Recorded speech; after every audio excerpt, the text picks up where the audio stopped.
The winner for Best Game goes to, amazingly, What Remains of Edith Finch?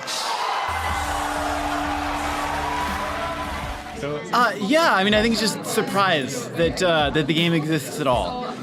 Because we spent 4.5 years making it, and there were a lot of really rough times. And as creative director, I created a ton of problems that this man, our technical director, was super instrumental in solving. So it's just amazing to me that any of it actually came together, because there were a lot of dark times where we were like dealing with interesting things that didn't necessarily fit into a game. And it's wonderful that other people, appreciate all of that work that went into it. And we're just very grateful that, we've gotten this award tonight. It was always our intent to make something that evoked the sublime. And originally the game started out as a scuba diving simulator, kind of based literally on my experience as a teenager in Washington State scuba diving and that feeling of the sublime.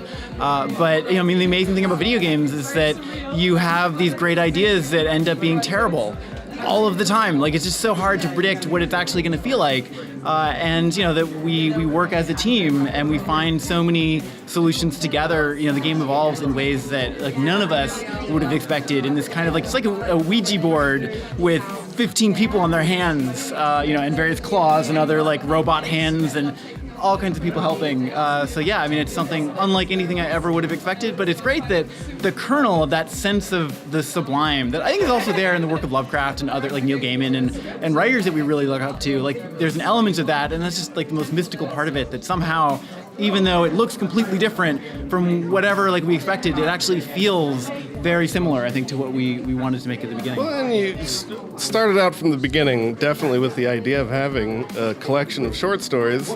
I think maybe one of the reasons why you haven't played anything like that before is because it's kind of like making 12 games yes. and then just throwing away most of those games and putting the best parts of them together end to end. Yeah, game development secret, making 20 games and then cutting 8 of them and then shipping 12. Exactly. Yeah. Exactly.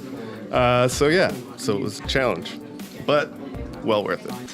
So our next project is unannounced, but it's a game about the enchanting movement of animals. I have no idea what it'll be, but it'll be focused on, this compelling element of the way that animals move and what that feels like.